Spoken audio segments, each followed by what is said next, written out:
আল্লাহ রাব্বুল আলামিন কুরআনুল কারীমের মধ্যে সূরাতু বনী ইসরাঈল সূরার ভিতরে 23 এবং 24 নম্বর আয়াতের ভিতরে আল্লাহ রাব্বুল আলামিন জানায় দিয়েছেন, আল্লাহ রাব্বুল আলামিন এই আয়াতের ভিতরে ঘোষণা দিয়েছেন, তোমাদের মা বাবার সাথে, তোমাদের পিতার সাথে কেমন আচরণ করবে। আল্লাহ বলেছেন, আমি আল্লাহর ইবাদত করার পরে তোমাদের মা বাবার সাথে তোমরা সৎ আচরণ করবে, তোমাদের মাতা পিতার সাথে ভালোভাবে আচরণ করবে। কেন ভালো আচরণ করবে? আমি আল্লাহ রাব্বুল আলামিন তোমার মার মাধ্যমে তোমাকে দুনিয়ার মধ্যে পাঠাইলাম। বাবার সাথে কেন ভালো আচরণ করবে? বাবার মাধ্যম দিয়ে তোমাকে আমি দুনিয়ার মধ্যে পাঠাইলাম। সর্বপ্রথম রাসূলুল্লাহ সাল্লাল্লাহু আলাইহি ওয়াসাল্লাম বলেছেন, এক নাম্বার আল্লাহর ইবাদত করার পরে মা বাবার খেদমত করার জন্য, দুই নাম্বার সর্বপ্রথম আল্লাহর ইবাদতের পরে দুই নম্বরে বলেছেন মা বাবার সাথে সৎ আচরণ করার জন্য।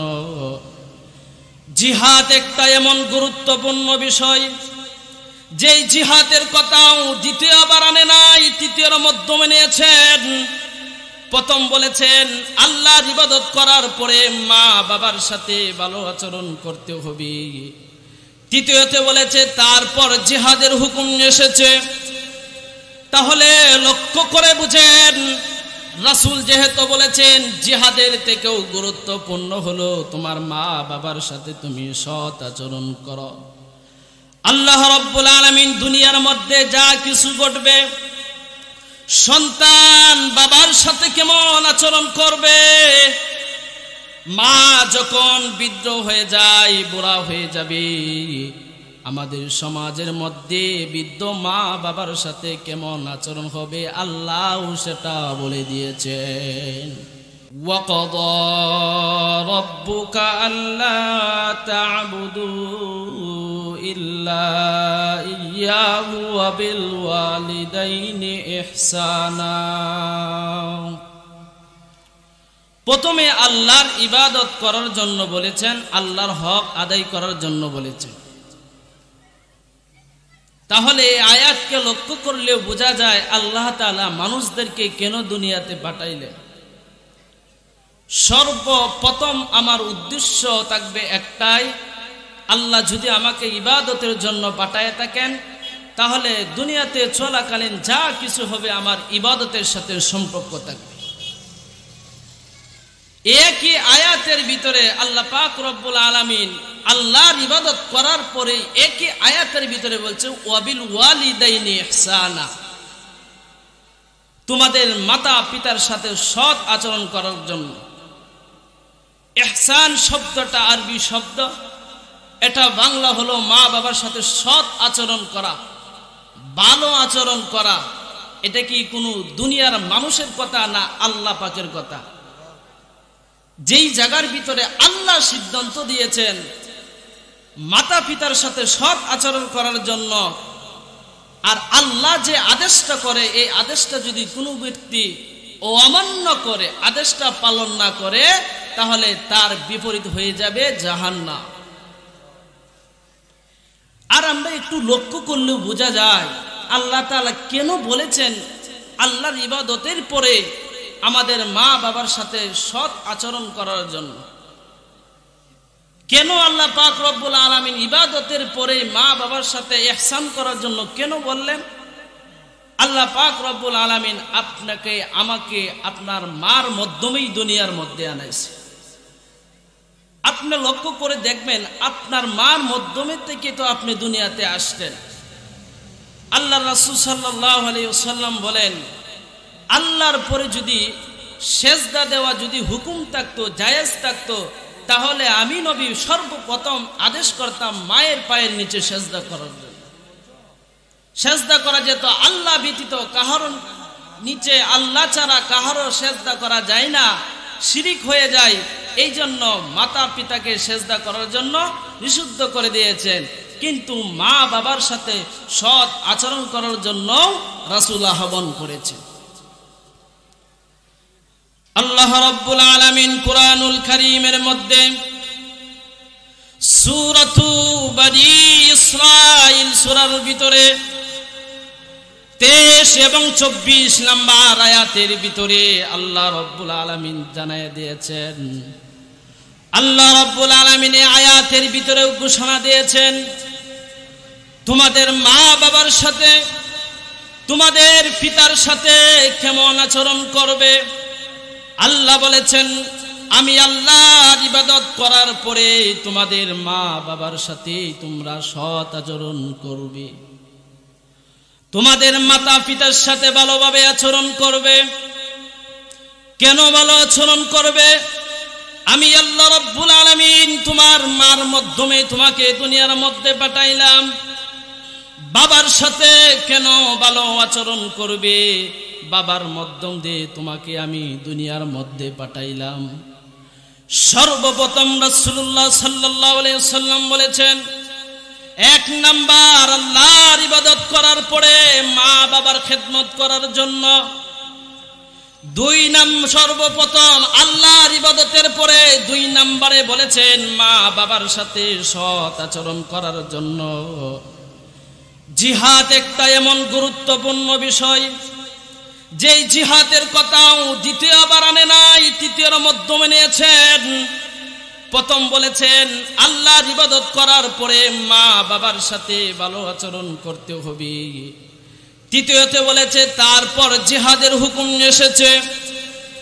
তাহলে লক্ষ্য করে বুঝেন, রাসূল যেহেতু বলেছেন জিহাদের থেকেও গুরুত্বপূর্ণ হলো তোমার মা বাবার সাথে তুমি সৎ আচরণ করো।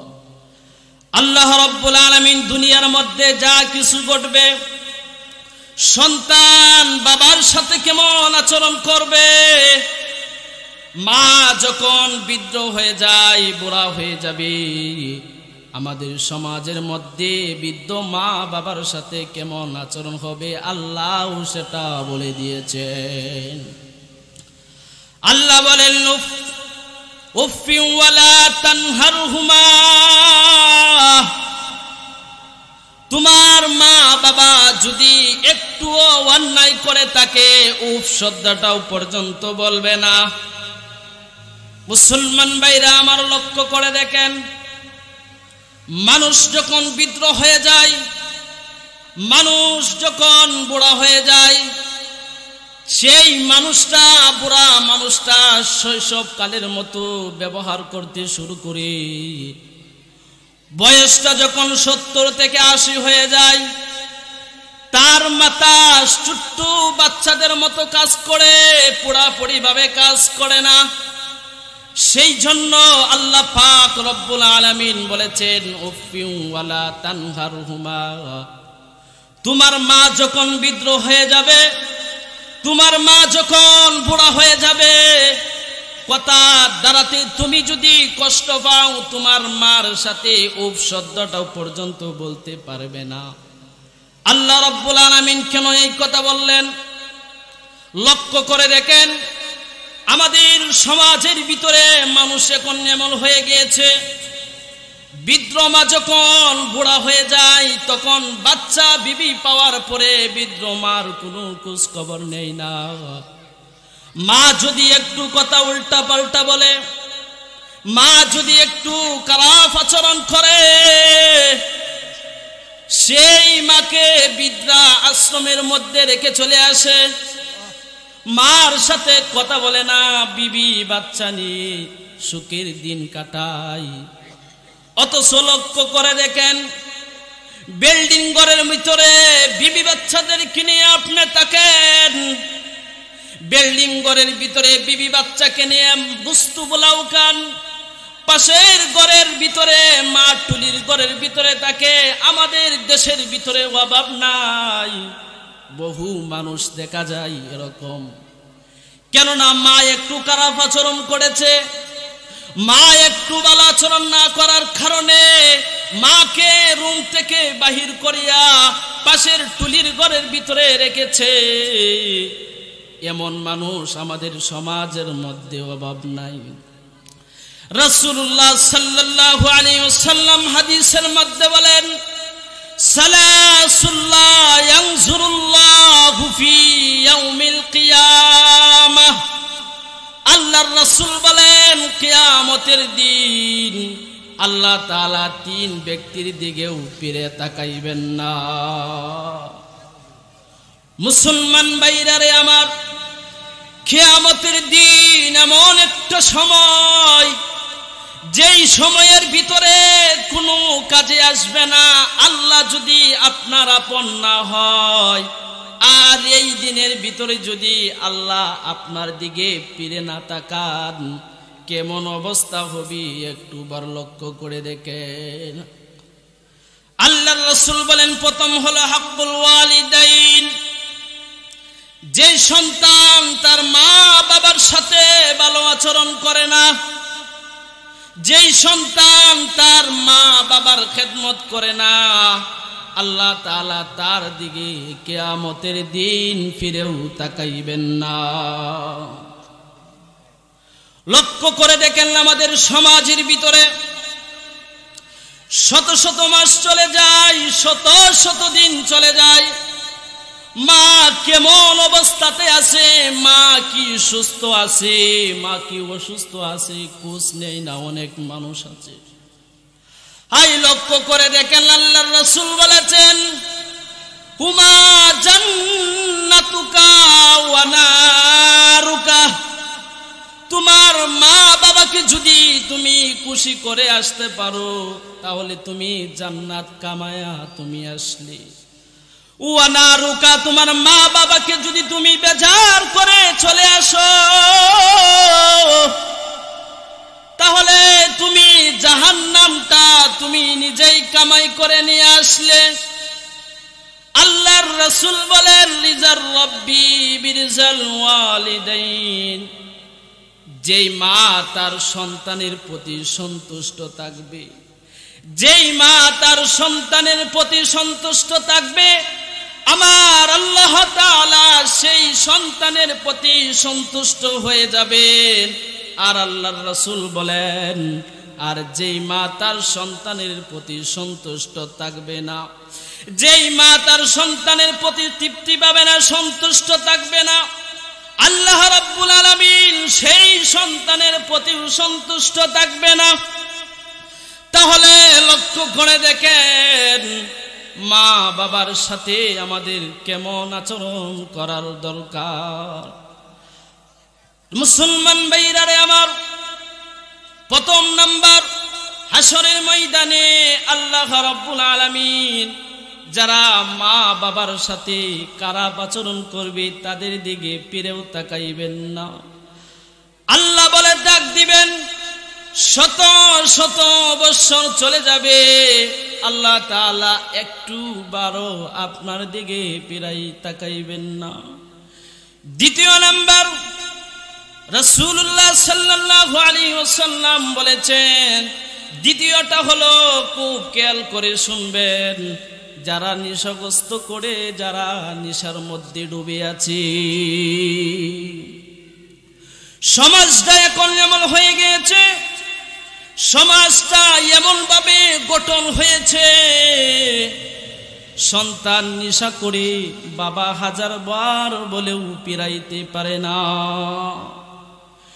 সন্তান এমন ভাবে নেশা করে, সন্তান এমন ভাবে নেশার দিকে আহ্বান হয়েছে, বাবার কথাও মানে না, মার কথা মানতে চাই না। এমন সন্তান আমাদের সমাজের মধ্যে অভাব নাই। লক্ষ্য করে দেখুন, আল্লাহ রাব্বুল আলামিন তিন ব্যক্তির মধ্যে যেই দুজনের আমি আলোচনা করলাম, এমনও পাওয়া যায় দুটা স্বভাব তার মাধ্যমে আছে না। এক নাম্বার বলেছেন, যারা মার সাথে খারাপ আচরণ করবে। আমাদের সমাজটা এখন এমন হয়ে গিয়েছে, মার সাথে খারাপ আচরণ করে নেশার জন্য টাকা চাই, আর যদি ইতিমধ্যে যদি মা সন্তানকে নেশা করার জন্য যদি টাকা না দেয়, তাহলে এই সন্তান মার গায়ের উপরে হাত তুলতে বাধ্য হয়ে যায়। এমন বহু মানুষ আছে আমাদের সমাজের মধ্যে, দেখবেন। ও যুবকরা, তোমরা খুব লক্ষ্য করে শোনো, মাতা পিতার সাথে কেমন আচরণের জন্য বলেছে। এত কষ্ট করে মা তোমাকে লালিত পালিত করলো। আল্লাহ রাব্বুল আলামিন কুরআনুল কারীমের মধ্যে বলেন, মার সাথে এমন সম্মান কেন তুমি করবে? হামালাতহু উম্মুহু কুরহা ওয়া ওয়াদাআতহু কুরহা। তোমার মা তোমাকে 10 দিন পর্যন্ত গর্ভে ধারণ করেছে। তোমার মা তোমাকে 10 মাস পর্যন্ত গর্ভে ধারণ করেছে। তোমার মা শুধু তাই না, গর্ভে ধারণ করার পরে কষ্টের সহিত তোমাকে প্রসব করেছে। এমন মানুষ যারা দুনিয়ার মধ্যে মার সাথে আচরণ করে, একটুবার যদি তুমি চিন্তা করো, আমার মা এত কষ্ট করে আমাকে জন্ম দিয়েছে। যেই মা বাচ্চা প্রসব হওয়ার সময় 40টি শরীরের হাড় যদি একত্রিত ভাবে ভেঙে যায়,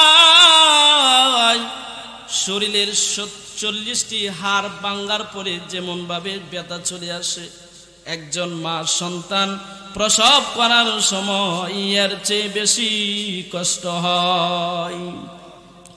শুধু তাই না, তোমার মা তোমাকে 30 মাস পর্যন্ত দুধ খাওয়াইয়া লালিত পালিত করেছে। যেই মা তুমি ছোটবেলা না খাইলে কান্নাকাটি করতে, যেই মা তুমি সন্তান অসুস্থ হয়ে গেলে পেরেশানির ভিতরে পড়ে যেত, যেই মা তুমি একটু ব্যথা পালে তোমার মা পেরেশানির মধ্যে হয়ে যেত। শিশুকালে শৈশবকালের মধ্যে বাচ্চারা যখন একত্রিত ভাবে খেলাধুলা করে, একটু ঝগড়া লাগলে মার মনটা ছটফট করে সন্তানের দিকে চলে যায়। যেই মা তোমাকে এত কষ্ট করে লালিত পালিত করলো, আর সেই মা ছোটবেলা তুমি খাবার না খাইলে কান্নাকাটি করতো।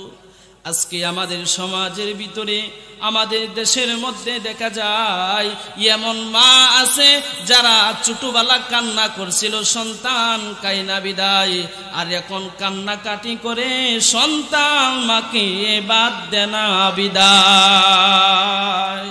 আছে না আমাদের সমাজে? তুমি ছোটবেলা ছিলে, যদি তুমি খানা না খাইতে, তোমার মা তোমাকে নিয়ে কান্নাকাটি করতো, কত খেলাধুলার ব্যবস্থা করে দিত, খেলনা এনে দিত খাবার খাওয়ার জন্য। আর আজকে তোমার মা বিদ্রোহ হয়ে গিয়েছে, তুমি তোমার সন্তান নিয়ে তুমি ব্যস্ত আছো, তোমার বাচ্চা তোমার বিবি নিয়ে তুমি ব্যস্ত আছো। একটুবার তুমি যদি লক্ষ্য করো, মুসলমান ভাই আমার, একটুবার চিন্তা করেন, আপনার সন্তানের জন্য এত কষ্ট করে দুনিয়াতে এত লালিত পালিত করতেছেন সন্তানের প্রতি, আমাদের একটাই আশা, আমি বুড়া হয়ে যাব, কামাই করতে পারবো না, আর এই সন্তানই তখন আমাকে দেখ নির্দেশন করবে। তাহলে আপনার সন্তানের দিকে যদি আপনি তাকাইয়া যদি আশাটা করেন, আপনার পিছনের দিকেও একটু তাকাইবেন। আমিও তো এক সময় এরকম ছেলে ছিলাম, শিশু বাচ্চা ছিলাম, আমার মাও আমার প্রতি আশাবাদী ছিল, আমার ছেলে বড় হয়ে আমাকে খেদমত করবে, আমার ছেলে আমার বড় হয়ে খাওয়ার ব্যবস্থা করবে, দুনিয়ার সব মানুষ পেলে দিতে পারে, আমার সন্তান আমাকে পেলবে না। সুতরাং এত কষ্ট করে টাকা উপার্জন করে আপনার সন্তানকে লালিত পালিত করেছে, আপনাকে লালিত পালিত করেছে। আজকে এই মার প্রতি আপনার মহব্বত নাই, সন্তানের প্রতি মহব্বত। জেনে রাখেন, আপনিও যেরকম ভাবে মার সাথে আচরণ করবে, আপনার সন্তানও এরকম আচরণ করবে, এমন আচরণ করবে। এই জন্য মুসলমান ভাইরা রে আমার, সন্তানকে শিশুকাল থেকে তার ভিতরে দিন শিক্ষা দেন।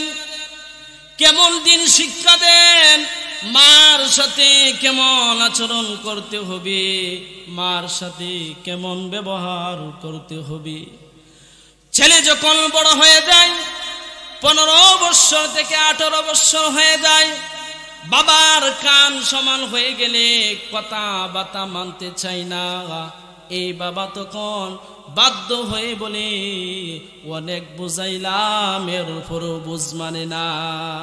অনেকে বলে, হুজুর অনেক বুঝাইছি, মেলা বুঝাইছি, আর নিশার দিকে যাইস না বাবা, নিশার দিকে আর যাইস না। এর পরেও যাই, কেননা এখন আর সন্তান কথা মানতে চাই না। যেই সমার মানার কথা তুমি তখনই শিক্ষা দেও নাই, এখন তোমার ছেলে নিশার দিকে দৌড়ায়, তোমার ছেলে গুনার দিকে দৌড়ায়, তার হাত গজায় গিয়েছে, সে এখন উড়াল দিতে পারে। সুতরাং তার ভিতরে দিন শিক্ষা নাই, তার ভিতরে মা বাবার সাথে কেমন ইহসান করতে হবে সে আদব তার ভিতরে নাই। সুতরাং সে এখন তোমার কথা মানতে চাই না। এই জন্য মুসলমান ভাইরা আমার, এমন সন্তান রেখে যান যেই সন্তানটা কবরের পাশে দাঁড়াইয়া আল্লাহর নিকট দোয়া করবে, ওগো আল্লাহ রব্বির হামহুমা কামা রব্বায়ানি সগীরা, রব্বির হামহুমা কামা রব্বায়ানি সগীরা। ওগো আল্লাহর দয়ার মালিক,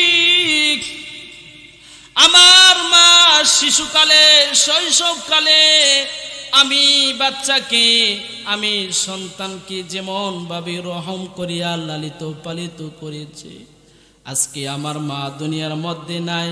ওগো আল্লাহ আমার মার প্রতিও তুমি রহমত করো। আজকে আমার মা দুনিয়ার মধ্যে নাই। আজকে যারা এই দিনী মজলিসের ভিতরে আছেন, যারা যার কানের মধ্যে মাইকের আওয়াজ যায়, অনেক মানুষ দেখবেন মা হারা হইয়া গেছেন। যারা দুনিয়ার মধ্যে মা আছে আজকে থেকে তওবা করেন। ওগো আল্লাহ জীবনে যা কিছু করেছি, ওগো আল্লাহ জীবনে মার সাথে যা অন্যায় করেছি, আর কোনদিন মার সাথে খারাপ আচরণ করব না। জীবনে যা কিছু করেছি বাবার সাথে আর কোনদিন করব না। আর যাদের মা বাবা কবরে চলে গেছে, কবরের পাশে দাঁড়াইয়া সর্বদা দোয়া করবেন। আল্লাহর রাসূল বলেছেন, দুনিয়ার মধ্যে সন্তান যখন তার মা বাবার জন্য হাত উঠাইয়া দেয়, ওলি আউলিয়াদের আগের সন্তানের দোয়া আল্লাহ কবুল করে নেয়। আজকে তাকে ওয়াদা করেন, ওগো আল্লাহ যাদের মা বাবা আছে দুনিয়ার মধ্যে, দুনিয়ার থেকে জান্নাতটা কামায়া নেয়।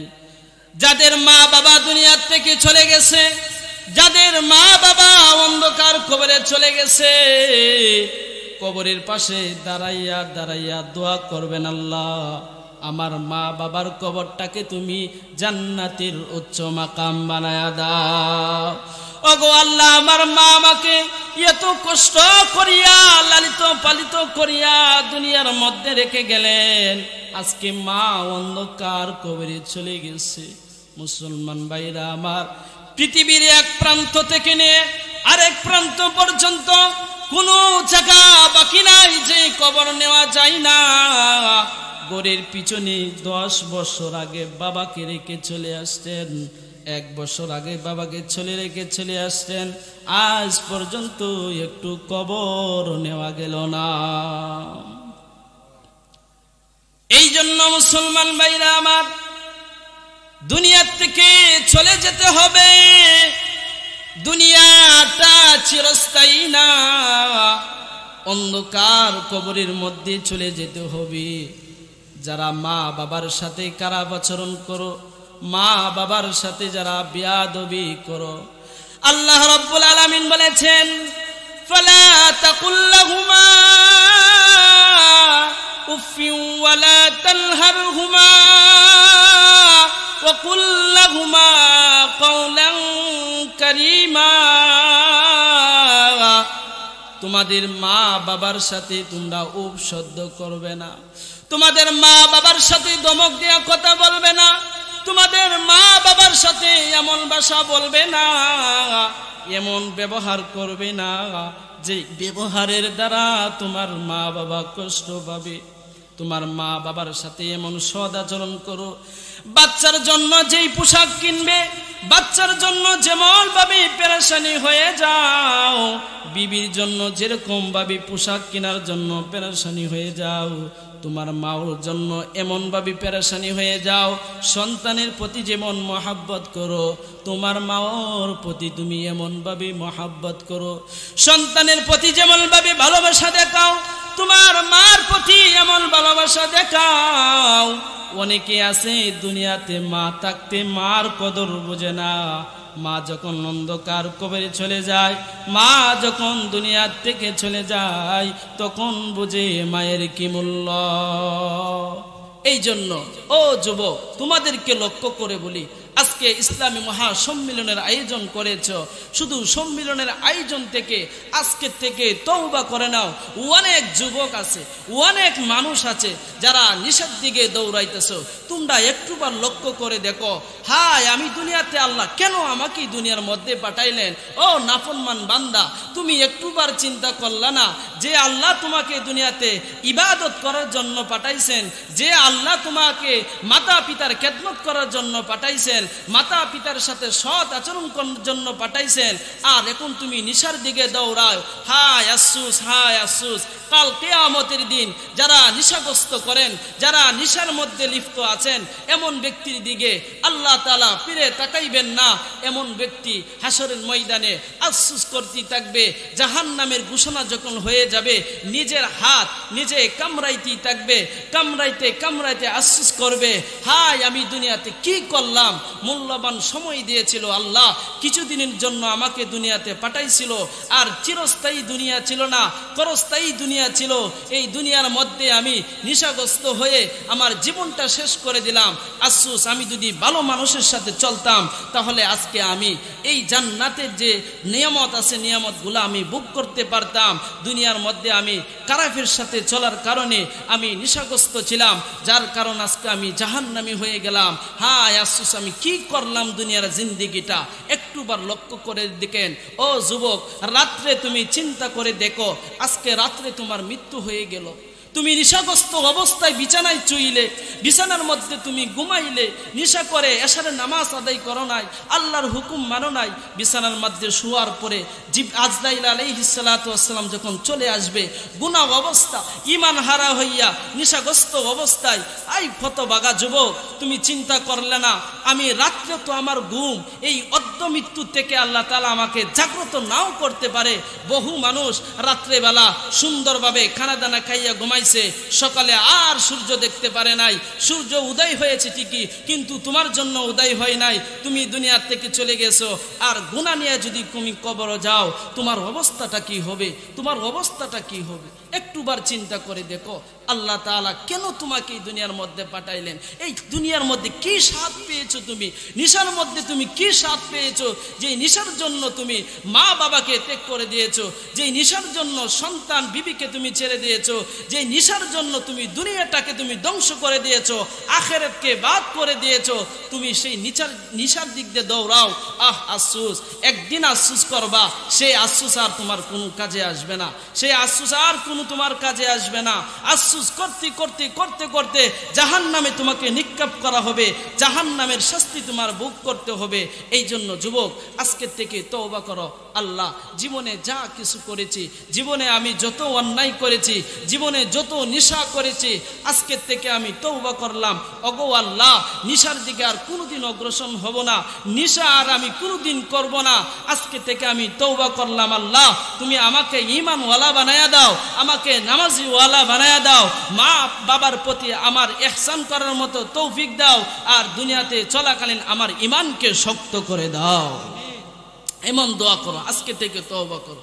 আজকে থেকে তওবা করার কোনোদিন আমি গুনার দিকে অগ্রসর হব না। সম্মানিত উপস্থিতি, সময় না থাকার কারণে আমি আপনাদেরকে বিস্তারিত ভালোভাবে বুঝাইতে পারি নাই। যতটুক আমি আপনাদের খেদমতে আমি তেলাওয়াত করেছি, আপনাদের খেদমতে আমি আলোচনা করেছি, আল্লাহ পাক রব্বুল আলামিন এই ওদমকে যেন আমি নিজে যেন মা বাবার খেদমত করতে পারি, তৎ অনুযায়ী যেন আপনাদেরকে মা বাবার প্রতি ইহসান, মা বাবার প্রতি খেদমত করতে পারেন, সেই তৌফিক যেন আল্লাহ পাক রব্বুল আলামিন দান করেন। সকলে বলি আল্লাহুম্মা আমিন।